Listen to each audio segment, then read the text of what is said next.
Plunge ఒకటి, plunge pole ఒకటి, కొంచెం చిన్న సమస్య వచ్చింది, డబ్బులు శాంక్షన్ చేసాం, వర్క్ ఈస్ గోయింగ్ ఆన్.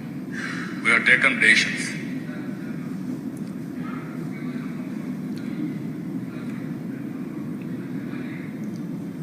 నేను ఒకటి కాదు, మీరు గుర్తుపెట్టుకోవాల్సింది, ఇబ్బందులు చాలా ఉన్నాయి.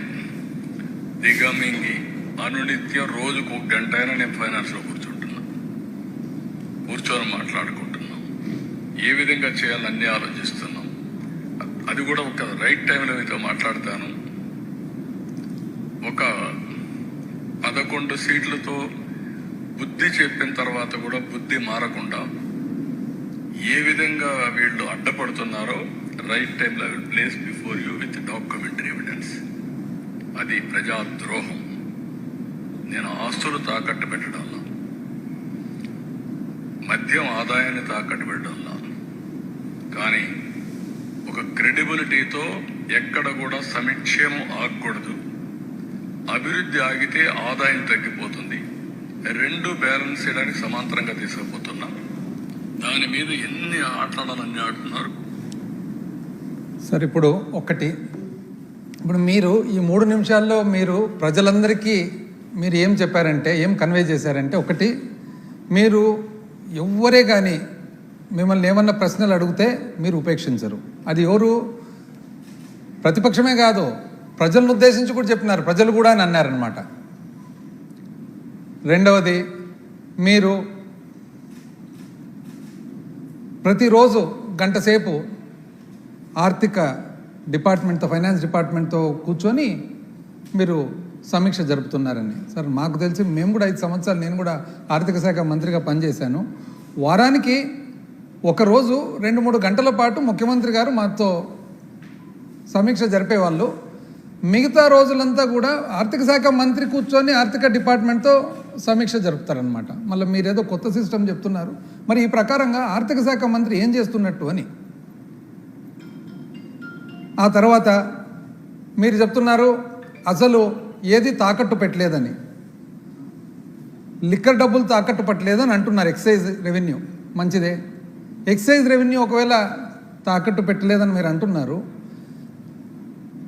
రాష్ట్రానికి సంబంధించిన మొత్తము ఖనిజ సంపద మొత్తం కూడా మీరు 9,000 కోట్ల కోసం తాకట్టు పెట్టిన మాట వాస్తవమా కాదని అడుగుతా ఉన్నాం. ఏపీఎండిసి ఖనిజాభివృద్ధి సంస్థకు 300 చిల్లర మైనింగ్ లీజులన్నీ అప్పచెప్పి ఆ 300 చిల్లర మైనింగ్ లీజులు శాశ్వతంగా, అంటే ఈ అప్పు ఎంతసేపు ఉంటుందో అంతసేపు దాంట్లో వచ్చిన ఆదాయం అంతా తాకట్టు పెట్టి, ఇదే కాకుండా మొట్టమొదటిసారిగా చరిత్రలో ఎప్పుడు లేని విధంగా అసలు రాష్ట్ర ఖజానాకే మీరు ఎవరైతే డిబెంచర్స్ ద్వారా, బాండ్స్ ద్వారా అప్పు ఇచ్చినారో వాళ్లకు మీరు డబ్బులు కట్టకుంటే, రాష్ట్రం డబ్బులు కట్టకుంటే రాష్ట్ర ఖజానా నుంచి డైరెక్ట్గా తీసుకుంటే దానికి మీరు పర్మిషన్ ఇచ్చినారండి. మీరు ఎట్లా చెప్తారండి ఇది తాకట్టు పెట్టలేదని చెప్పేసి? ఈ విధంగా అంటే ఇప్పుడు ప్రజలు అడుగుతున్నారు. ఏమని అడుగుతున్నారు ప్రజలు? మీరు చెప్పిండేదే కదా అడుగుతుండేది. సపరేట్గా ఏమన్నా అడిగారా? మీ దగ్గరకు వచ్చి సపరేట్గా కొత్త డిమాండ్లు ఏమన్నా పెట్టినారా? లేదు కదా. మీరు ఎన్నికల ముందర ఏం చెప్పినారు? ఇంటింటికి పోయిన మాట వాస్తవమా కాదా? ఇంటింటికి పోయి ఏ విధంగా ఆయన చాలా పాపులర్ అయినాడు చూడండి, నీకు 15 నీకు 15 అని మంత్రి. అట్లా ఒక్కొక్క ఇంటికి పోవడము, ఇంటికి పోయి అమ్మ ఎంతమంది ఉండారమ్మా మీ ఇంట్లో? 3 నాయన. ఇప్పుడు అమ్మఒడి ఎంతమందికి వస్తుందమ్మా? 1కి. మేము వస్తే 3కి ఇస్తానమ్మా అని చెప్పి ఇట్లా పేపర్ తీసుకొని పేపర్లో టేబుల్ వేసి 1 తల్లికి వందనం, 3 పిల్లలు, ఇంటూ 15,000, 45,000 రాసిన మాట వాస్తవమా కదా? అమ్మ మీ ఇంట్లో పెన్షన్ వస్తుందమ్మా అంటే ఇంకా రావడం లేదు. ఎందుకు అంటే మా అత్తకు ఇంకా 60 నిండలేనాయన అంటే, అట్లనా? మేము వస్తే 4,000 అమ్మా, 48,000 సంవత్సరానికి మేము వస్తే 58 అయినా పర్వాలేదమ్మా, 50 ఏళ్ళ నుంచే పెన్షన్ ఇస్తాం. అమ్మ నీకేమన్నా వస్తుందమ్మా అంటే నాకేం రావడం లేదు నాయన. నీకు రావడం లేదా? 18 ఏళ్ళు నిండుతానే నెలకు 1,500 అమ్మా మీకు వచ్చేది, 1,500. వ్యవసాయదారులు ఎవరైనా ఉన్నారమ్మా మీ ఇంట్లో అంటే ఉండారు నాయన, మా ఆయన వ్యవసాయమే చేస్తే. అట్లనా? 12,500 ఇప్పుడు రైతు భరోసా కాకుండా 20,000 రూపాయలమ్మా మేము ఇచ్చేదని, మళ్ళీ 20. పిల్లలు ఎవరైనా ఉద్యోగం లేని వాళ్ళు ఉండాలంటే నా కొడుకు చదువులు అయిపోయినాయి నాయన ఇంకా ఇంతవరకు ఉద్యోగం రాలేదు. ఉద్యోగం రాలేదా మీకు? అరే 3,000 రూపాయలమ్మా, 3,000 నెలకు, నీకేం దిగులే లేదు. ఎట్లా పోతున్నావమ్మా నువ్వు? ఏదైనా పని ఉంటాయంటే ఏం చేస్తావు నేను? ఆటో గిటో లేదు, బస్సు ఫ్రీ, నీకు ఫ్రీ అమ్మా. వంటలు ఎట్లా చేసుకుంటున్నావమ్మా అంటే ఏదో నేను కదా కష్టపడుతున్నామంటే 3 సిలిండర్లమ్మా మీకు ఫ్రీ. ఇవన్నీ చెప్పిన మాట వాస్తవాలా కాదు? ఇప్పుడు ఏమడుగుతున్నారు పబ్లిక్, ప్రజలు ఏమడుతున్నారంటే ఈమైనా మాకు చెప్పి ఓట్లు వేయించుకున్నారు కదా, మాకు ఎప్పుడు ఇస్తారు అని అడుగుతున్నారు. మా పాత్ర ఏమి? ప్రతిపక్షం పాత్ర, ప్రజల తరఫున మాట్లాడాల్సిన బాధ్యత మాకుందా లేదా? మీరు చెప్పనివి ఏమన్నా వచ్చి మీకు ఆపాదిస్తుంటే ఒకసారి కాదు, రోజు రోజు రోజు కనపడిన ప్రతిసారి పోయి చెప్పిన మాటలు, మీరు ఎన్నో వందల మీటింగ్లలో చెప్పిన మాటలు, మీ మంత్రులందరూ కూడా నీకు 15, నీకు 15, నీకు 15, నీకు 20, నీకు 18 అని మట్కా నంబర్లు చెప్పినట్లు చెప్పిన మాటలు, మేము ప్రజల తరఫున వచ్చి ఇది ఇస్తారా, ఒకవేళ ఇచ్చే పాట అయితే ఎప్పుడు ఇస్తారు, సంవత్సరం అయింది ఏమి ఇవ్వలేదు కదా అంటే నేను సూపర్ 6 హామీలు చేసేసిన అంటారు. ఇప్పుడు వీడియోలో చేసేసిన అంటారు. ఏం చేసినారు అని అంటే 1,500 రూపాయలు ఏదైతే మహిళలకు 18 ఏళ్ళు నిండుతాను ఇస్తా అని చెప్తారో అది పీపీపీ మోడల్కు లింకప్ చేసిన అంటారు. అదేందండి అది? పీపీపీ అంటే మీ ప్రకారం ఏంది? ఒక వ్యక్తి ఇంకో వ్యక్తిని చూసుకుంటాడంట ఊర్లో. అంటే ఒక వ్యక్తి ఇంకో వ్యక్తిని చూసేదానికి ఒక వ్యక్తి ఇంకొక మహిళకు 1,500 రూపాయలు అంటే ఏం బేసిస్ మీద ఇది? ఇంకోటి ఏమన్నా స్కిల్ డెవలప్మెంట్ ద్వారా ఉద్యోగాలు ఇచ్చేస్తారండి. నేను స్కిల్ డెవలప్మెంట్ మంత్రిగా పనిచేసినాను. నిజం చెప్పాలంటే స్కిల్ డెవలప్మెంట్ డిపార్ట్మెంట్లో సంవత్సరం రోజులుగా ఏం జరుగుతుందని చెప్పి అప్పుడప్పుడు నేను విచారిస్తుంటాను, ఎందుకంటే నేను మంత్రికి పనిచేసిన కాబట్టి. మేము ఏదైతే స్కిల్ డెవలప్మెంట్లో మంచి మంచి కార్యక్రమాలు స్టార్ట్ చేసినామో దానికి ఏమాత్రము అదనంగా చేయకపోగా జరిగే కార్యక్రమాలు కూడా జరగడం లేదని చెప్పి ప్రజలందరూ అంటున్నారు. వాస్తవమా కాదు? మీరు కనుక్కోండి. స్కిల్ డెవలప్మెంట్ సెంటర్ల దగ్గర పోయి, కాలేజీల దగ్గర పోయి, ఐటీఐలు, పాలిటెక్నిక్లు, ఇంజనీరింగ్ కాలేజీలు అన్నీ కూడా నైపుణ్యం తేవల్లా పిల్లలకు అని చెప్పి చేసిన మాట మీరు కనీసం ఎక్స్ట్రా చేయకపోగా జరిగినది కూడా చేయడం లేదే. చేసేసిన అంటారు. ఒక్క సిలిండర్ ఇస్తే ఇంతవరకు సిలిండర్లు అయిపోయిందంటారు. ఆగస్టు 15వ తారీఖు నుంచి బస్సులు రాబోతున్నాయని అంటున్నారు. 1.5 సంవత్సరం నుంచి బస్సులు వస్తూనే ఉన్నాయి. అది చేసేసిన అంటారు. రైతులకు కేంద్రం ఇవ్వబోతుంది, కేంద్రం ఇచ్చిన తర్వాత దానికి అదనంగా ఇస్తామంటారు, ఆ రోజు ఇస్తామంటారు, ఒక భాగం అంటారు. ఎట్లండి ఇంత? అంటే ఇంతవరకు అయితే ప్రజలు కన్ఫ్యూజ్ అవుతున్నారు. ఇప్పుడు క్లారిటీ లేకొస్తున్నారు ప్రజలు. ఏమని? ఇదేదో అయ్యేటట్లేదు ఇది అని చెప్పేసి. ఈరోజు ప్రజలు ఎందుకు ఆగ్రహంగా ఉండారంటే ఎప్పుడు కూడా మనము ఏమి చెప్పకుంటే ఏమనరు, మనం చెప్పి చేయకుంటే అప్పుడు ఆగ్రహం. ఆ ఆగ్రహమే ఈరోజు రోడ్ల మీదకి అందరు ప్రజలు వస్తున్నారు. దానికి మీరు కోప్పడతారు, మీరు ఇరిటేట్ అవుతారు, మమ్మల్ని బెదిరిస్తారు, ప్రజలను బెదిరిస్తారు. ఆ వీడియోలో చూడండి, అందరినీ బెదిరిస్తారు. ఎట్లండి మీరు ఇంత వయసులో పెద్ద మనిషిగా ఉండి మీరు ఇట్లా బెదిరిస్తే మమ్మల్ని అంతా? అసలు నాకు తెలిసి మీరు పబ్లిక్ను బాగా స్టడీ చేసినారు. ఏమని? పాపము పబ్లిక్ ఏదో పేదరికంలో ఉంటారు, అమాయకంగా ఉంటారు. పువర్ ఇన్నోసెంట్ కామన్ మ్యాన్, సామాన్య మానవుడు పేదరికంతో ఉంటాడు, సహజంగా అమాయకంగా ఉంటారు. వాళ్ళ ఆలోచన ఏమి? పెడతా అంటేనేమో ఆశ, కొడతా అంటేనేమో భయం. పెడతా అంటే ఆశ, కొడతా అంటే భయం. మీరు రెండు గమనించినారు. అందుకనే ఎలక్షన్ ముందర పెడతా అంటారు, ఎలక్షన్ తర్వాత కొడతా అంటారు. బాగా నీట్గా స్టడీ చేసినారు. మా పాలసీకి మీ పాలసీకి చాలా తేడా ఉంది. మేమేమి ఏదన్నా చేయగలిగిన, మా జగన్మోహన్ రెడ్డి గారు ఏమంటారంటే ఏదన్నా కానీ చేయగలిగినది చెప్పాలి, చేయలేనిది చెప్పకూడదు, అసలు మాట తప్పకూడదని. మీది కంప్లీట్గా ఆపోజిట్ పాలసీ. ఏదోటి చెప్పి గట్టెక్కాల ఫస్ట్ ఎలక్షన్లు. ప్రజలు చూస్తే అమాయకులు కదా పాపము, ఎంతైనా కానీ పేదరికంలో ఉండే తోళ్ళు. పెడతా అంటే ఆశ, ఏం చేస్తారు? అయితే ఇక్కడ ఏమంటే ఒకటి ధర్మ సందేహం ఏమంటే మనం ఒక బాధ్యత గల పొజిషన్కి వచ్చిన తర్వాత ఈ పని చేయడం కరెక్టా కాదా? ప్రజల అమాయకులు కదా, వాళ్ళను ఈ విధంగా మనం ఎక్స్ప్లాయిట్ చేయడం కరెక్టా కాదా అనేది మన ఆత్మసాక్షి మనం ప్రశ్నించుకోవాలన్నమాట. అసలు మీడియా అయితే ఇంతకుముందు వాళ్ళు కూడా వాళ్ళ ఓపిక ఎంతో, కానీ మీరు చాలా అదృష్టవంతులండి నిజంగా. నాకు తెలిసి చరిత్రలో ఎవరికి కూడా అంత సపోర్ట్ రాదు. అసలు ఒక్కరోజు మాదేమన్నా ఒక్కరోజు ఏదైనా ఆదివారమో సోమవారమో సెలవు పడి లేట్ అయితే మా క్యాలెండర్ రాలేదు. అప్పు శ్రీలంక లేదండి. ఇప్పుడు శ్రీలంక మాకంటే ఎక్కువ చేస్తారు అప్పులు. కనపడడం లేదా మీకు? లేదా ఇప్పుడు రాష్ట్రం మీద ఆ చింత కానీ దిగులు కానీ ఆ తాపత్రయం లేదా ఇప్పుడు? అసలు 1.5 సంవత్సరం అవుతుంది, సంవత్సరం దాటింది, ఏమీ రావడం లేదే. ఈరోజు లేదా మాది ఒక రోజుకి ఆమెను రాస్తుంటారు. సూపర్ 6 అంటారు. ఏం మీరు చెప్పినది ఒకటి యువగలం, ఇది సూపర్ 6. ఈ ప్యాంప్లెట్ పెట్టుకొని మొత్తం పచ్చగా 2024 ఎలక్షన్ల ముందర ఎక్కడన్నా చూడు ఇవే ప్యాంప్లెట్లే. ఏమది యువగలం అంటే నిరుద్యోగులకు 3,000 రూపాయలు నెలకిస్తారు. వచ్చింది ఎవరికన్నా ఇంతవరకు? స్కిల్ డెవలప్మెంట్తో లింక్ చేయబోతున్నాం కాబట్టి రాబోతుంది, కాబట్టి అయిపోయింది. తల్లికి వందనం, ప్రతి ఎంతమంది పిల్లలు ఉంటే అంతమందికి 15,000 రూపాయలు. ఇప్పుడు 85,000 అప్రాక్సిమేట్గా పిల్లలు ఉంటే మీరు 60 చిల్లర కుదించినారు. ఏమంటే ఇది లేదు, అది లేదు, ఎలిజిబిలిటీ లేదు.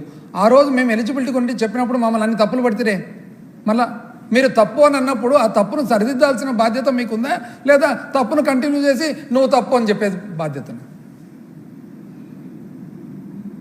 అన్నదాత సుఖీభవ కేంద్రం ఇవ్వబోతుంది. ఇచ్చిన తర్వాత దాంతోపాటు ఒక ఇన్స్టాల్మెంట్. మీరు అన్న మాట ఏమి? కేంద్రం ఇచ్చేది కాకుండా 20,000 రూపాయలు ఇస్తామని అన్నారు. ఈరోజు చిన్నగా మార్చేస్తున్నారు. అప్పుడే అది కూడా అయిపోయింది అని అంటున్నారు. దీపం ఒక సిలిండర్ ఇస్త్రీ అయిపోయింది అని అంటారు. ఆడబిడ్డ నిధి ప్రతి మహిళకు 1,500 రూపాయలు. ఇప్పుడు ఏదో పీపీ 4 పీస్ అంటున్నారు. మళ్ళీ ఏందో ఈ పీ ఏందో 4 పీస్ ఏందో, ఒకరు వచ్చేది ఏందో, వాళ్ళు ఇంకొకరికి డబ్బులు ఇచ్చేది ఏందో, ఈ సబ్జెక్టే మాకు అర్థం కావడంలే. మహిళలకు ఉచిత బస్సు ఆగస్టు 15th అంటున్నారు. పోయిన 15th అయిపోయి, ఈ 15th అయిపోయి వస్తుంది, దగ్గరకు వచ్చింది. 15 కోట్ల ఆంధ్రులకు భవిష్యత్తు గ్యారంటీ చూడండి.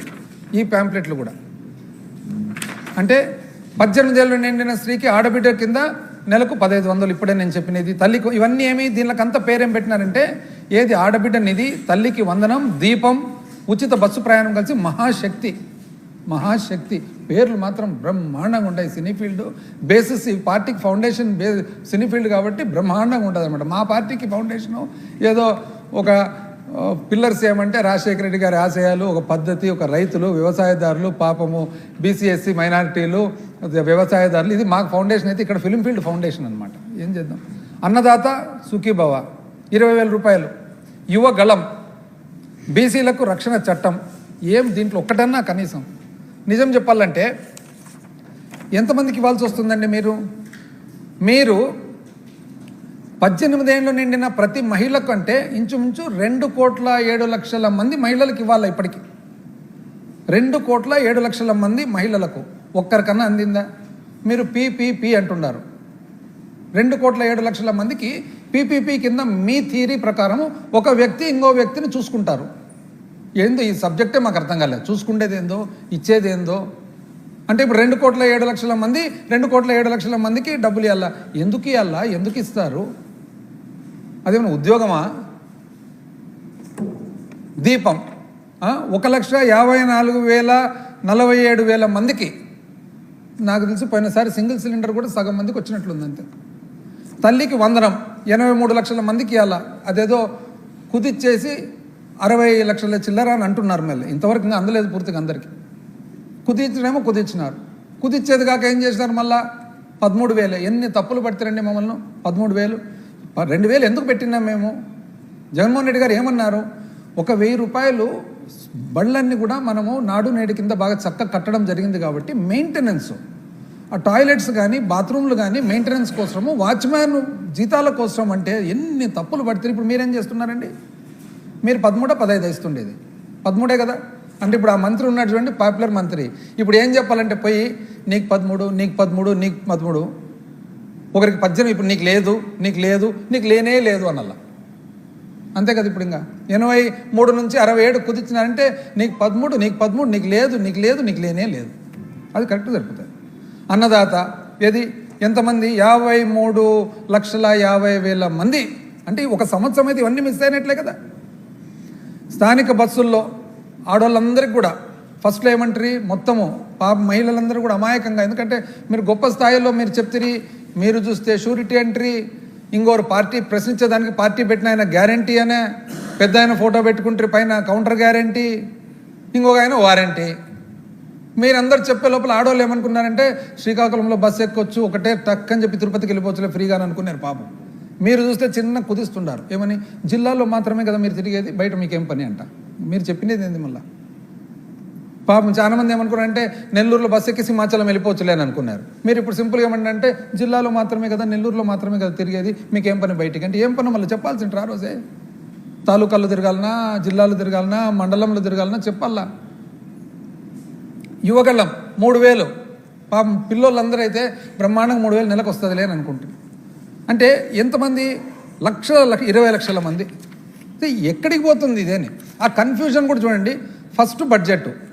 ఫస్ట్ బడ్జెట్లో అంటే నవంబర్లో ప్రజెంట్ చేసిన బడ్జెట్లో అప్పటి ఆర్థిక శాఖ మంత్రి ఏమంటారంటే, సూపర్ 6 హామీలలో భాగంగా మా ప్రభుత్వం అన్నదాత సుఖీభవ ప్రధానమంత్రి కిసాన్ పథకం ద్వారా అర్హులైన రైతులకు పెట్టుబడి సాయం ప్రకటించింది. మరి మీరు ఇస్తున్నారా, ఇవ్వడం లేదా, ఎప్పటి నుంచి ఇస్తారు? ప్రకటించేది మీరు ప్రకటించినట్లు తెలుసు కదా, ఇంకా ఆమె ప్యాంప్లెట్లన్నీ పంపించాం, మళ్ళీ బడ్జెట్లో ప్రకటించిందని సపరేట్గా రాయాలనా? ఆర్థిక సంవత్సరం వ్యవసాయం మరియు అనుబంధ రంగాలకు అసలు మీ ప్రతిపాదన ఎక్కడుంది? అసలు ఇంకా దీపంది అయితే ఏమని రాస్తారు? మా ప్రభుత్వం దీపం 2 పథకాన్ని ప్రారంభించి సంవత్సరానికి 3 LPG సిలిండర్లు ఉచితంగా అందిస్తుంది. అందించిందండి? ఎన్ని సిలిండర్లు వచ్చినాయండి? తల్లికి వందనం అయితే ఏకంగా 2024-25 ఆర్థిక సంవత్సరానికి గాను నైపుణ్యాభివృద్ధి శాఖ ప్రభుత్వం మరియు ప్రైవేట్ పాఠశాలలు 1వ తరగతి నుంచి 12వ తరగతి వరకు చదివే పిల్లలకు తల్లులకు తల్లికి వందనం పథకం ద్వారా ఆర్థిక సహాయం అందిస్తూ మా ప్రభుత్వం సూపర్ 6 హామీని నెరవేరుస్తుంది. అంటే పోయిన సంవత్సరం మీరు బడ్జెట్లో రాసినారు, నెరవేరుస్తుంది, ప్రకటించింది, పెట్టింది అని ఒక్కటి కూడా రాలేదే. అంటే మీ ఆర్థిక శాఖ మంత్రి ఏం చెప్తున్నారు, మీరేం చెప్తున్నారు?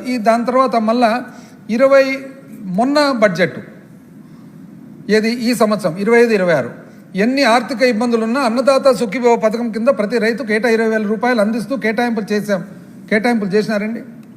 10,000 చిల్లర కోట్లు అవసరం ఉంటే 1,000 కోట్లు కేటాయింపు చేసినాము అని అంటారు. ఇప్పుడు ఒకటండి, ఒక స్థాయికి పోయిన తర్వాత మనం అంటే మనం మాట్లాడేది ఎంత మటుకు నిజం అనేది కూడా చూస్తారు కదా, గమనిస్తారు కదా. క్రెడిబిలిటీ పోగొట్టుకుంటామా?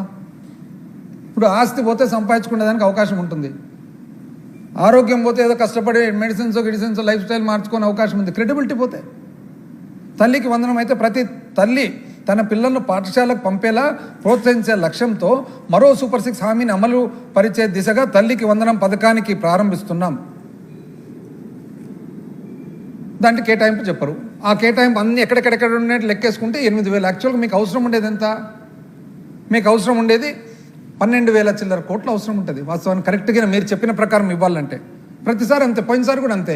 రైతులకు మొత్తము కంప్లీట్గా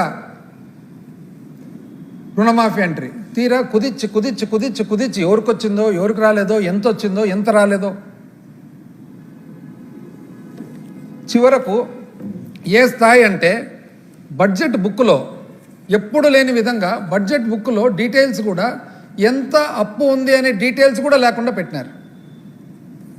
నిజం చెప్పాలంటే ఇది ఒక కేస్ స్టడీ అండి. ఇది దేశవ్యాప్తంగా కాదు, ప్రపంచవ్యాప్తంగా కేస్ స్టడీ. ఏమి కేస్ స్టడీ అంటే పర్ఫార్మెన్స్ వర్సెస్ ప్రామిస్. అంటే మేమేమంటున్నాం, ఇవన్నీ ప్రజలకు చేసినాము, ఏది చేయగలుగుతామో అది చెప్తాము. మీరేమంటారు, ఇది ఇవ్వబోతున్నాం, ఇది ఇచ్చేస్తాం, ఇది రాబోతుంది, ఇది వచ్చేస్తుందని. ప్రజలు దేన్ని నమ్మినారని? అమాయక ప్రజలు కాబట్టి మిమ్మల్ని నమ్మి మీకు అవకాశం ఇచ్చినారు.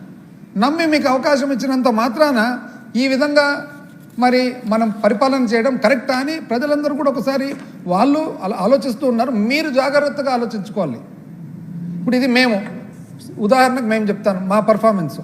మాకు చూడండి, సంక్షేమ క్యాలెండర్ అని పెట్టి ఏప్రిల్లో జగనన్న వసతి దీవెన, వైఎస్ఆర్ వడ్డీ లేని రుణాలు, మేలో జగనన్న విద్యా దీవెన, వైఎస్ఆర్ ఉచిత పంటల బీమా, వైఎస్ఆర్ రైతు భరోసా, వైఎస్ఆర్ మత్స్యకార భరోసా, మరి వైఎస్ఆర్ మత్స్యకార భరోసా డీజిల్ సబ్సిడీ, జూన్లో జగనన్న అమ్మఒడి, జూలైలో జగనన్న విద్యా కానుక, వైఎస్ఆర్ వాహనమిత్ర, వైఎస్ఆర్ కాపు నేస్తం, జగనన్న తోడు చిరు వ్యాపారులకు, మిగిలిపోయిన లబ్ధిదారులకు పథకాల అమలు, ఆగస్టు జగనన్న విద్యా దీవెన, వైఎస్ఆర్ నేతన్న నేస్తం, సెప్టెంబరు వైఎస్ఆర్ చేయూత, అక్టోబరు వైఎస్ఆర్ రైతు భరోసా 2వ విడత, నవంబరు జగనన్న విద్యా దీవెన, వైఎస్ఆర్ 0 వడ్డీ రుణాలు, డిసెంబరు వైఎస్ఆర్ ఈబీసీ నేస్తం, వైఎస్ఆర్ లా నేస్తం, మిగిలిపోయిన లబ్ధిదారులకు పథకాల వర్తింపు, జనవరి వైఎస్ఆర్ రైతు భరోసా, వైఎస్ఆర్ ఆసరా, జగనన్న తోడు చిరు వ్యాపారులకు, వైఎస్ఆర్ పెన్షన్ కానుక, పెన్షన్ పెంపు, ఫిబ్రవరి జగనన్న విద్యా దీవెన, జగనన్న చేదోడు, టైలర్లు, నాయి బ్రాహ్మణులు, రజకులు, మార్చి ఎంఎస్ఎంఈలకు ప్రోత్సాహకాలు విడుతుంది.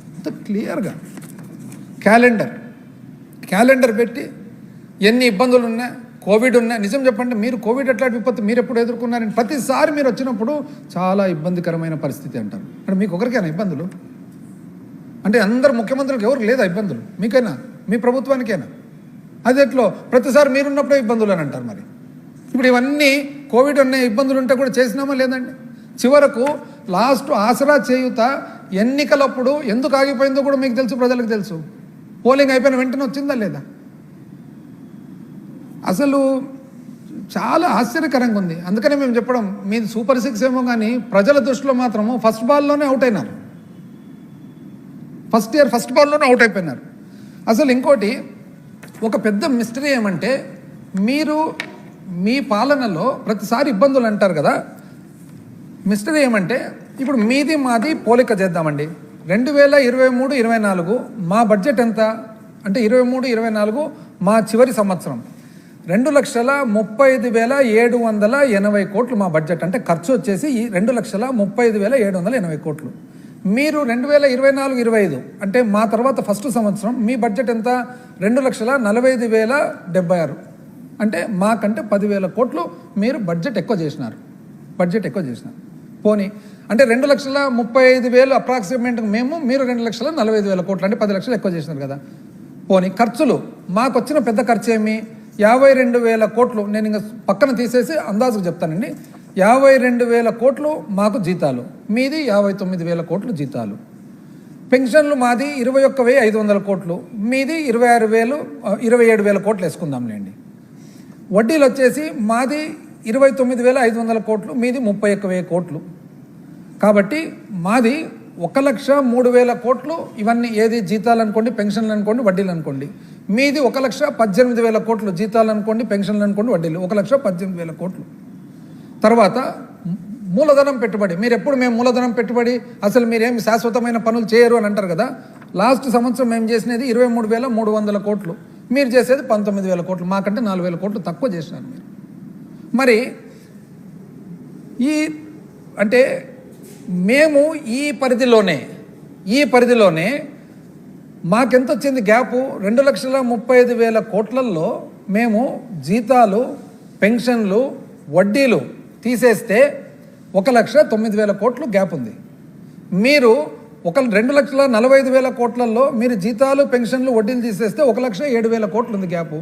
మాకు 1,09,000 కోట్లు ఉంది, మీకు 1,07,000 కోట్లు గ్యాప్ ఉంది. ఆ 1,09,000 కోట్లలోనే మేము ఇవన్నీ చేసినామండి.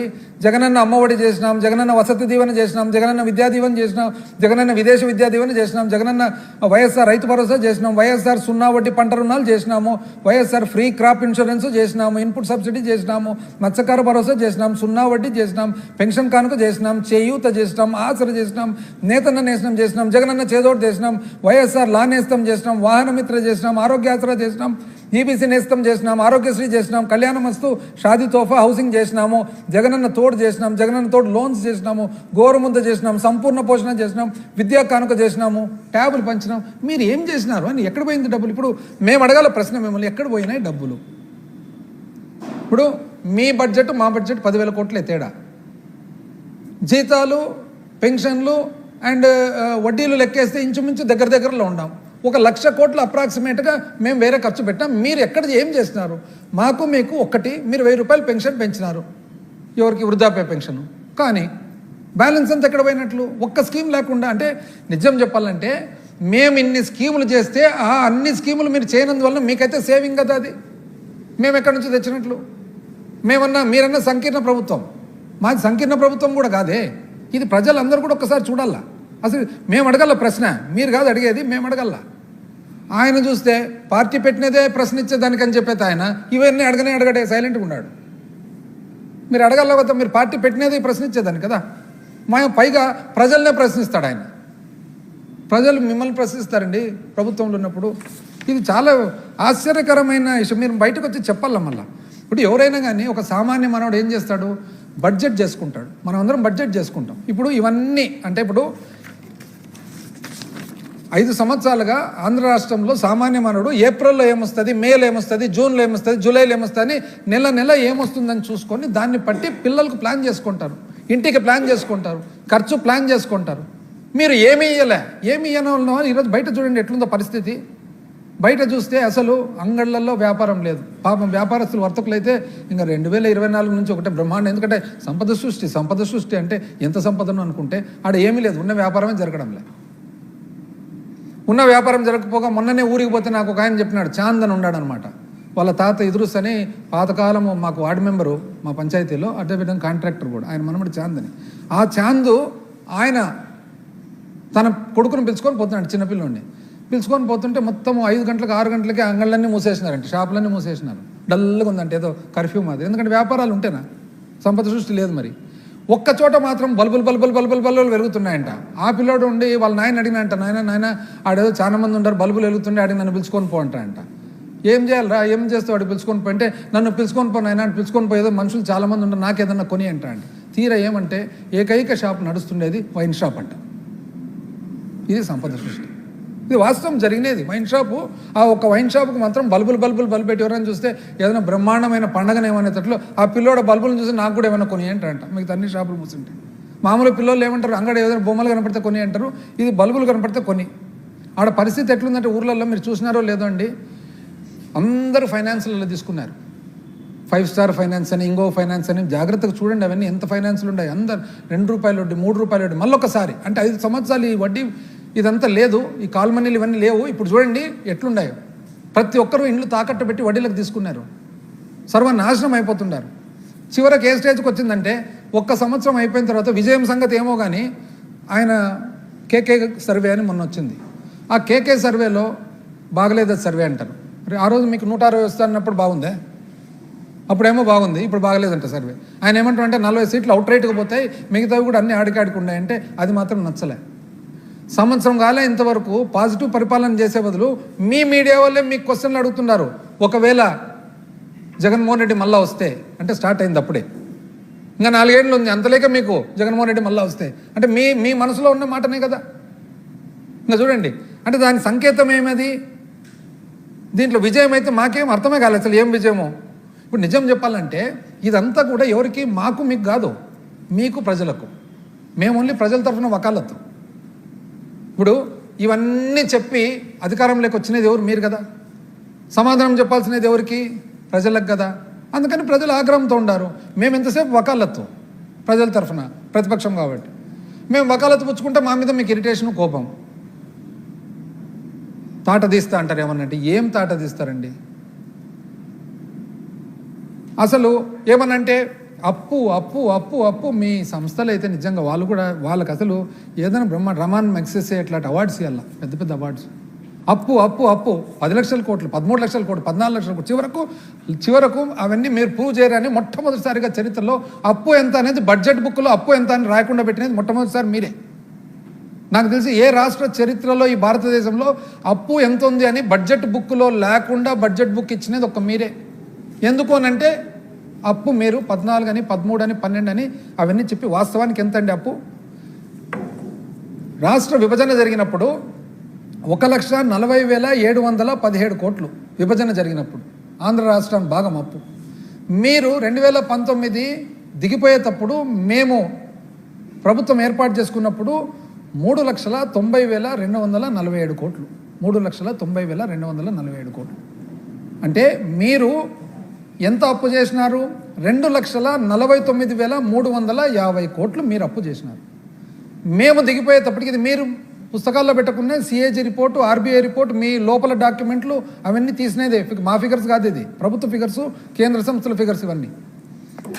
మేము దిగిపోయేటప్పటికి 7,21,918 కోట్లు. అంటే మేము చేసిన అప్పు 3,32,671 కోటి. మేము 3,32,671 కోటి చేస్తే 14 లక్షలు, 13 లక్షలు, 12 లక్షలు యాజ్ ఇఫ్ మేమే మొత్తం చేసినట్లు ఇచ్చేది రాంగ్ ఫిగర్. ఆ రాంగ్ ఫిగర్ను కూడా మళ్ళీ మొత్తం ఫిగర్ మాకు ఆపాదిచ్చేది. అంటే రాష్ట్రం విభజన జరిగే ముందు అప్పు కూడా మేమే చేసినాం. 2019 నుంచి 14 నుంచి 19 కూడా మేమే చేసినాం. ఎంత అన్యాయం అండి ఇది. నిజం చెప్పాలంటే మీరు మాకంటే ఎక్కువ అప్పు చేసినారు. ఎందుకంటే 1,40,717 కోట్ల నుంచి మీరు 3,90,247 కోట్లకు అప్పు తెచ్చినారంటే సంవత్సరం మీద సంవత్సరం మీరు దాన్ని సిఏజిఆర్ అంటారు, కంపౌండెడ్ యాన్యువల్ గ్రోత్ రేట్ అని ఒక సంవత్సరం మీద ఇంకో సంవత్సరం ఏ స్థాయిలో ఏ శాతంతో చేసినారంటే మీరు 22.63% చేసినారు. అంటే ఈరోజు 100 రూపాయలు అప్పు ఉంటే వచ్చే సంవత్సరానికి మీరు 122 రూపాయలు చేసినారు. 122 నుంచి మళ్ళా 22% అంటే 140 చిల్లర చేసినారు. అట్లా మీరు చేసినారు. మేము ఎంతండి చేసిండేది 2,90,247 నుంచి మేము 7 లక్షలు, అంటే మేము చేసిండేది 3,32,671 కోటి. మేము చేసిండేది ఎంత? ఓన్లీ 13.5%. అంటే మీరు 100 రూపాయల అప్పును 122 చేస్తే మేము 100 రూపాయల అప్పును 113 చేసిండేది. మాకు తప్పు, మీరు మాత్రం కరెక్ట్. శ్రీలంక అయిపోతుంది, కంబోడియా అయిపోతుంది, ఇంకోటి అయిపోతుంది. ఎంత అన్యాయం అండి. వాళ్ళు నిజంగా మిమ్మల్ని సపోర్ట్ చేసే వాళ్ళని మాత్రం నాకు తెలిసి పెద్ద పెద్ద అవార్డ్స్ ఇవ్వాలండి. అంత ఓపిక, అంత సహనం, అది చాలా అదృష్టవంతులు మీరు కూడా. దాని తర్వాత సంపద సృష్టి చెప్పంటారా? అసలు సంపద సృష్టి చెప్తే చూడు, మా చాందు కొడుకు కథ. సంపద సృష్టి మీరు వాస్తవానికి టైం ఉందే, మీరు వాస్తవానికి 90 receipts and expenditure for financial అంటే 25 మీరు 2023-24 93,354 కోట్లు, రౌండ్ ఫిగర్ చేసేస్తా, 93,300 కోట్లు. మీరు 96,000 కోట్లు వచ్చింది సంపద. అంటే మీరు శాతం ఎంత? ఓన్లీ 3%. ఇదే మాకు చూస్తే అంటే లాస్ట్ సంవత్సరం అది 23-24-25 పోల్చుకుంటే, మా లాస్ట్ సంవత్సరం పోల్చుకుంటే మేము చేసిండేది ఎంత? మా టైంలో వచ్చిన ఆదాయం ఎంత? 1,22,23 వచ్చేసి 1,57,768 కోట్లకు గాను 23-24 వచ్చేటప్పటికి 1,73,767 కోట్లు. అంటే 10% మాది ఆదాయం పెరిగింది. మేము 10% పెంచితే మీరు ఎంత పెంచినారు? 3% పెంచినారు. కానీ మీరు సంపద సృష్టిస్తారు. అప్పు మాత్రము మేము లాస్ట్ ఇయర్ ఫైనల్ ఇయర్లో అప్పు మాది 52,528 కోట్ల నుంచి 62,720 కోట్లు అయితే 19% అయితే మీదెంతండి? 62,720 కోట్ల నుంచి 81,597. ఇదేంటి మళ్ళీ హాఫ్ బడ్జెట్ బరాయింగ్స్ కాకుండా 30%. అంటే మీరు 30% పెంచినారు. కానీ అప్పేమో 30% పెంచుతుంది, ఆదాయం మాత్రం 3% పెంచినారు. మాది ఆదాయం ఎంతండి? ఇంచుమించు 10% పెరిగింది. కానీ మీరు సంపద సృష్టిస్తారు. చూడండి ఎట్లుంది అసలు. ఆశ్చర్యం, ఎంత ఆశ్చర్యం. ఇంకా ఘోరమైన పరిస్థితి ఏమంటే జిఎస్టీ ఒకరోజు ఒక ప్రెస్ రిలీజ్ ఇస్తారు. ఏమని ఇస్తారు? ఏప్రిల్ నెలలో ఎప్పుడు లేని విధంగా చరిత్రలోనే అత్యధిక జిఎస్టీ వసూలైంది 3,354 కోట్లని. అంటే మీరే ప్రభుత్వం. అది ఏందబ్బా వాస్తవం? అది అన్ని ఏ ఇండికేటర్ చూసినా తక్కువ ఉంది, ఇది ఎట్లా వచ్చిందని చెప్పి మేము మళ్ళీ పరిశోధన చేస్తే వాస్తవానికి నిజం చెప్పాలంటే ఏప్రిల్ 2024 సంవత్సరంలో 3,499 అంటే 3,500 కోట్లు అయితే ఏప్రిల్ 2025లో ఓన్లీ 2,652 కోట్లు మాత్రమే, -24%. అంటే పోయిన సంవత్సరంతో పోల్చుకుంటే -24% చేసి అత్యధిక జిఎస్టీ వచ్చింది సంపద సృష్టి అని మళ్ళీ ప్రెస్ రిలీజ్ ఇస్తారు. ఎంత అన్యాయం అండి. అంటే ఎవరు చూడరనుకుంటున్నారా? ఏం ఆశ్చర్యంగా ఉంది అసలు. ఇంకా దాని తర్వాత చూస్తే పోయిన సంవత్సరానికి ఏప్రిల్ 24కు ఏప్రిల్ 25కు ఈ రెండు లెక్కేస్తే రాష్ట్రానికి సంబంధించిన పన్ను ఆదాయం ఎంత ఉందండి? 24లో 7,483 కోట్లు అయితే 25 ఏప్రిల్లో 6,569 కోట్లు. అంటే ఎంత? -12%. ఏదైతే పన్నేతర ఆదాయం ఉందో నాన్ ట్యాక్స్ రెవెన్యూ ఏప్రిల్ 2024లో 442 కోట్లు అయితే ఏప్రిల్ 2025లో 345 కోట్లు. అంటే -22%. పన్ను ఆదాయము పన్నేతర ఆదాయం రెండు కలిపి రాష్ట్ర ఆదాయం లెక్కేస్తే ఏప్రిల్లో 7,925 కోట్లు 24 ఏప్రిల్ అయితే ఇప్పుడు 6,914 కోట్లు, -12%. -12% ఆ ఒక్క నెల పెట్టుకొని మీరు బయటికి చెప్పడం మాత్రము అసలు బ్రహ్మాండంగా ఉంది. అసలు చాలా విచిత్రమైన ఇది సిస్టమ్కి వచ్చినారనమాట.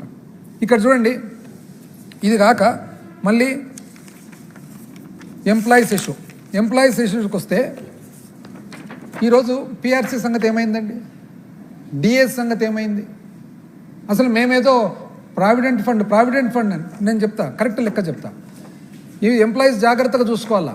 ఎందుకంటే మీరు చదువుకున్న వాళ్ళు, మీకు సబ్జెక్ట్ తెలిసిన వాళ్ళు, పాపం ఒక సామాన్య రైతు సామాన్య కార్మికుడికి తెలిసొచ్చు తెలియకపోవచ్చు, మీరు చూడాలా. ఇటు చూడండి, రాష్ట్రము విభజన జరిగినప్పుడు మొత్తం public account liabilities. Public account అంటే ఏమి? ప్రావిడెంట్ ఫండ్ కానీ, మీరు స్మాల్ సేవింగ్స్ అంటే మీరు ఏదైతే పొదుపు చేసుకుంటారో పొదుపు కానీ, small savings, provident fund, deposits, ఈ మూడు కలిపి పబ్లిక్ అకౌంట్ అవుతుంది. అంటే మేజర్గా దీంట్లో మీ డబ్బులు ఉంటాయి, ఎంప్లాయీస్ డబ్బులు. మీ డబ్బులు రాష్ట్ర ఖజానాలో పడతాయి. రాష్ట్ర ఖజానా దాన్ని దేనికో దానికి వాడుకుంటుంటారు, మళ్ళీ మీకు వాపసు ఇస్తుంటారు. అయితే ఆ డబ్బులు మీవి. అప్పుడు ఏదో ప్రావిడెంట్ ఫండ్ వాడినారని ఎలక్షన్ ముందర చెప్పినారు కదా, ఇది వాస్తవం చెప్తాడు. రాష్ట్రం విభజన జరిగినప్పుడు 37 మార్చి 2014 నాటికి ఎంత ఉన్నింది పబ్లిక్ అకౌంట్లో? 32,997 కోట్లు. 32,997 కోట్లు. అందులో అంటే ఇది తెలంగాణ ఆంధ్ర కలిపి, అందులో ఆంధ్ర భాగం వచ్చేసి 19,138 కోట్లు. 19,138 కోట్లు. 2014 నుంచి 19 మీరు పరిపాలన చేసిన తర్వాత మీరు దిగిపోయే నాటికి ఎంతండి? 76,516 కోట్లు. 76,516 కోట్లు. అంటే మీరు 19,138 కోట్లు ఎంప్లాయీస్ డబ్బులను కాస్త 76,516 కోట్ల వరకు వాడుకున్నారు. అంటే ఎంత వాడుకున్నట్లు? మీరు 57,378 కోట్లు మీరు వాడుకున్నారు. 58,378 కోట్లు అదనంగా వాడుకున్నారు, మీకు వారసత్వంగా వచ్చినది కాక. మేము దిగిపోయేటప్పటికి ఎంత అండి పబ్లిక్ అకౌంటు?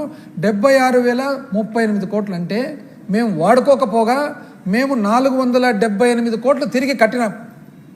మీరు 57,378 కోట్లు మీరు వాడుకుంటారు, మేము 478 కోట్లు తిరిగి కట్టినాం. ఎంప్లాయీస్ మా మీద దున్మెత్తి పోసులు, ఏం చెప్పాలి? మీ సంస్థలు ఆ విధంగా హెల్ప్ చేసినాయి, మీకు అదృష్టవంతులు. అంతకంటే ఏం చెప్పగలుగుతాం? ఇంకా తల్లికి వందనం అయితే, తల్లికి వందనం చూడండి, ఇదేందో మిస్టరీ. కేంద్ర ప్రభుత్వం ఇచ్చే లెక్కల ప్రకారమేమో 87 లక్షల మంది పైన ఉన్నట్లు. మీరు చూస్తే 67,000 అని మీరు అంటున్నారనమాట. ఎందుకు 67,000 అంటే ఎంతోమందిని మీరు దానికి ఎలిజిబిలిటీ లేదు, దీనికి ఎలిజిబిలిటీ లేదని తీసేస్తున్నారు. మళ్ళీ ఎలిజిబిలిటీ లేదు అనేది మీరు ముందర అట్లా చెప్పలేదు కదా. ఇంటింటికి పోయినప్పుడు ఏమన్నారు? ఎంతమంది పిల్లలు ఉన్నారు అంతమందికి ఇస్తాం, ఎంతమంది పిల్లలు ఉన్నారు అంతమంది లెక్క రాసి టోటల్ చేసి క్యాలిక్యులేటర్ వేసి ఇంటింటికి పోయి ప్రతి ఒక్కరికి. ఈరోజు చూస్తే సింపుల్గా అది లేదు ఇది లేదు అని అంటారనమాట. పైగా మీరేం చెప్తారు అప్పుడు? అసలు నలుగురిని కనండి, 5 మంది మీటింగ్లో నలుగురిని కనండి, 5 మందిని కనండి, 10 మందిని కనండి, చూసుకుంటే బాధ్యత నాది అంటుంది. ఇదేనండి?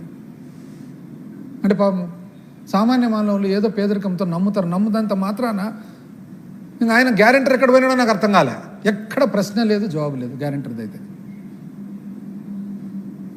ఏందో ఇది అసలు. క్యాంపెయినింగ్ అప్పుడైతే ఇంటింటికి అందుకని నేను చెప్తాను, ఇప్పుడు పోయి తిరగాలి ఆయన, నీకు 13, నీకు 13, నీకు లేదు, నీకు లేదు, నీకు లేనే లేదు. అసలు మేమైతే ఆసరా, చేయూత, ఎన్ని రకాల ఒక్కటి లేదా. ఇప్పుడు మీరు ఇప్పుడు నిజం చెప్పాలంటే మీ బాధ్యత ఎంత? మీ బాధ్యత వచ్చేసి మా లిస్ట్ ఏమేముంది అన్నీ ఇంతవరకు చదివినది, అమ్మఒడి, జగనన్న అమ్మఒడి, వసతి దీవెన, విద్యా దీవెన, దాని తర్వాత రైతు భరోసా, 0 వడ్డీ, ఇవన్నీ ఏమి ఇచ్చినారు? మీరు ఏమి ఇవ్వలే. మీరు నిజంగా చెప్పాలంటే ఇప్పుడు మీరు ఇవ్వాల్సినది, బాధ్యతగా మీరు ఇవ్వాల్సినది దేనికి? ఆడబిడ్డ నిధి కింద 1,80,00,000 మంది లబ్ధిదారులకు మీరు ఇవ్వాల. అదేవిధంగా మీరు తల్లికి వందనము కింద మీరు ఇచ్చిన మాట ప్రకారం అయితే 87,41,000 అంటే 87,42,000 మందికి మీరు ఇవ్వాల పిల్లలకు.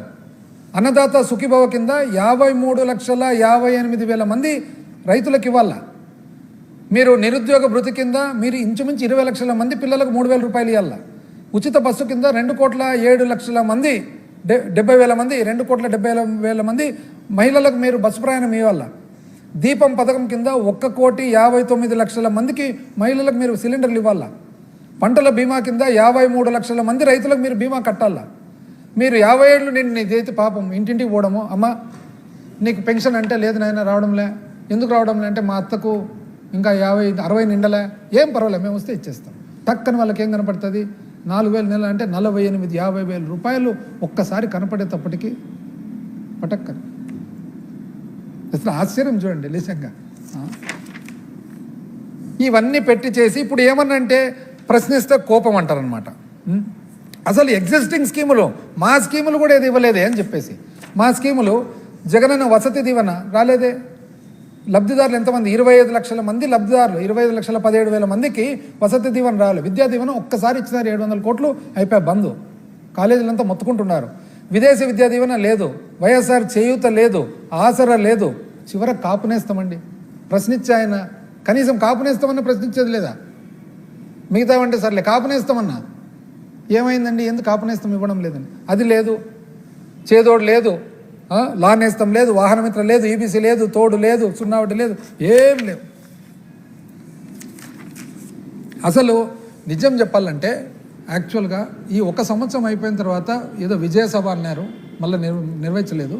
విజయం ఏమో కానీ నాకు తెలిసి భయం సాధించినారు. ఒకవైపు ప్రజలను భయపడిస్తున్నారు, ఒకవైపు మీరు భయపడుతున్నారు. నాకైతే విజయం అయితే ఏం కనపడలేదు. లేకుంటే ఇదేందండి, రోజు నెగిటివ్ న్యూస్ ఆడ అరెస్టు ఈడ కేసు, ఆడ అరెస్టు ఈడ కేసు, లాస్ట్కి చివరకు చూస్తే నిజం ఇది మాత్రము చాలా. ఎందుకంటే ఎంతోమంది గొప్ప జర్నలిస్ట్ ఉన్నారండి ఈ రాష్ట్రం వచ్చిన వాళ్ళు. ఇప్పుడు ప్రొఫెసర్ నాగేశ్వరరావు గారు ఉన్నారు, తెలకపల్లి రవి గారు ఉన్నారు, కొమ్మినేని శ్రీనివాసరావు గారు ఉన్నారు. జర్నలిస్ట్ అన్న తర్వాత వాళ్ళ అభిప్రాయం వాళ్ళు తెలియజేస్తారు. నిజం చెప్పాలంటే మేమే కాదు, all journalist they should stand up to this matter. వాళ్ళు అంటే ఒక డిబేట్ జరుగుతుంది, డిబేట్ జరిగేటప్పుడు వాళ్ళ కంట్రోల్ ఏముంటుందండి దాని మీద? ఆయన వయసు ఎంత, ఆయన స్థాయి ఎంత గొప్ప స్థాయి, అసలు ఆయన వయసు ఎంత, ఆయన పర్సనల్ లైఫ్లో, ఆయన పర్సనల్ జీవితంలో ఆయన కోల్పోయిన విషయాలేమి, రాష్ట్రం అంతా కులాలకు మతాలకు అతీతంగా అందరూ కూడా రెస్పెక్ట్ చేసే వ్యక్తికి, శ్రీనివాసరావు గారికి ఇదేనండి ట్రీట్ మీరు చూసే విధానం. అంటే ఎందుకు అంత మీరు కోపంతో ద్వేషంతో ఎందుకు ఉండాలండి? జరుగుతాయి రాజకీయాలు. రాజకీయాలు అన్న తర్వాత ఏదో వన్ పర్సన్కు 1-2% ఏదన్నా విభేదాలు ఉండొచ్చు, భేదాలు ఉండొచ్చు, ఇంకోటి ఉండొచ్చు. కానీ మనం ఆ భేదాన్ని అందరికీ ఆపాదిస్తేనండి చివరకు బెయిల్ ఇచ్చేటప్పుడు 70 ఏళ్ళ మనిషి మాకైతే చాలా బాధ అనిపించింది. నాకు పర్సనల్గా కూడా I know him, man of great character. అసలు సుప్రీంకోర్టులో బెయిల్ ఇచ్చేటప్పుడు ఆర్డర్లు ఏమన్నారంటే, mister Mukul Rohatgi and mister Siddharth Luthra, learned senior counsel appearing for respondent ఎవరు ఇక్కడ? ఆంధ్రప్రదేశ్ ప్రభుత్వం. శ్రీనివాసరావు గారికి అరెస్ట్ తప్పు, బెయిల్ ఇవ్వాలనంటే ప్రభుత్వం పోయి వద్దు బెయిల్ ఇవ్వకూడదని ఏమన్నారంటే, would submit that the petitioner has abetted the crime by laughing and mute spectator. అంటే ఏమంటున్నారు? సిద్ధార్థ్ లూత్రా అండ్ ముకుల్ రోహ్తగి భారతదేశంలో ఈరోజు అత్యంత ఫేమస్ అండ్ పాపులర్ అడ్వకేట్స్. వాళ్ళు ఏమన్నారంటే, శ్రీనివాసరావు గారు చేసిన తప్పంట, ఏదో కామెంట్స్ వస్తుంటే ఆయన నిస్సహాయంగా ఉండిపోయినాడు, పైగా స్మైల్ చేసినాడు. దానికి ఆయన ఏమంటారంటే, జడ్జి ఏమంటారంటే, కన్సిడరింగ్ దట్ ద పిటిషనర్ ఎవరైనా శ్రీనివాసరావు గారు has himself not made any defamatory or delegate. ఆయన పిటిషనర్ తను సొంతంగా ఏం అనలేదు, ఏం మాట్లాడలేదు. ఆయన జర్నలిస్టిక్ అంటే ఒక విలేకరుగా అది నడుపుతున్నాడు. అయితే లైవ్ టీవీ న్యూస్లో ఒక రక్షణ ఉండాలి. ఆ రక్షణ ద్వారా in turn shall protect right to freedom of speech, we direct that the petitioner be released on bail. అంటే ఏమంటున్నారు జడ్జు? ఒక డిబేట్లో ఒక జర్నలిస్టు తనకు ఒక ఇండిపెండెన్స్ అనేది ఉండాలా, తనకు ప్రొటెక్షన్ ఉండాలా. ఆ ప్రొటెక్షన్ ద్వారా మనకు ఫ్రీడమ్ ఆఫ్ స్పీచ్ ఏదైతే మనం మాట్లాడేదానికి హక్కు ఉందో రాజ్యాంగం ప్రకారం అది ప్రొటెక్ట్ చేయాలని అన్నారు. ఎంత చూడండి, అవసరమా అండి? ఇప్పుడు అసలు మీరు మీరు గెలిచిన తర్వాత కొన్ని బేసిస్ మీద గెలిచినారు. 5 సంవత్సరాలు మీరు పాజిటివ్గా ఫీల్ గుడ్ ఫ్యాక్టర్తో మీరు పరిపాలన పోవాలి. కానీ కోపము, ద్వేషము, వాళ్ళ మీద ద్వేషం, వీళ్ళ మీద ద్వేషము, చివరకు మీరు ముఖ్యమంత్రిగా గవర్నమెంట్ పబ్లిక్ మీటింగ్లో వైఎస్ఆర్సీపీ వాళ్ళకి ఎవరికే కానీ ఏం పలకొద్దండి, వాళ్ళు పనులు చేయకూడదు మీటింగ్లో. అరే యారు ముఖ్యమంత్రి, మీరు ముఖ్యమంత్రిగా ఉండేది ఎంటైర్ ఆంధ్ర రాష్ట్రానికి, టీడీపీకి కాదు. మీరు మర్చిపోతున్నారు, ఆ కోపం మీద, ఇరిటేషన్ మీద మర్చిపోతున్నారు మీరు. ఇప్పుడు మాకు 40%, 50% భాగం ఉంది ఈరోజు. అంటే మీరు 50% ఆంధ్ర రాష్ట్ర ప్రజలకు ఏం పలకొద్దు, పనులు చేయొద్దని మీరు చెప్తుండేది. చెప్పొచ్చు నాండి ఎట్లా? చాలా సాడ్. ఎందుకో కానీ మీరు మాకేమంటే మరొకసారి కూడా మీరు సంవత్సరం అయిపోయింది, మేము ఒక బాధ్యత గల ప్రతిపక్షంగా మేమేం చెప్తున్నామంటే, మీరు పాజిటివ్గా పరిపాలన చేయండి, ఫీల్ గుడ్ అనేది రానియండి. దీన్ని రోజు పేపర్ తీసుకుంటానే వాళ్ళని అరెస్ట్, వీళ్ళ మీద కేసు, వాళ్ళని వేసినారు, వీళ్ళని ఫీల్ బ్యాడ్ వద్దు. ఫీల్ గుడ్ ఫ్యాక్టర్ ద్వారా ఏ వాగ్దానాలు అయితే ఇచ్చి ఇంటింటికి మరీ తిరిగి చెప్పినారో అవన్నీ కూడా దయచేసి ప్రజలకు మీరు, ఎందుకంటే ఆ బేసిస్ మీదనే మిమ్మల్ని ఎన్నుకునేది, మీరు అవన్నీ కూడా పూర్తి చేసి మీరు ప్రజలకు ఇచ్చిన వాగ్దానాన్ని కూడా పూర్తి చేయాలని చెప్పి మనస్ఫూర్తిగా కోరుకుంటూ సెలవు తీసుకుంటున్నాను.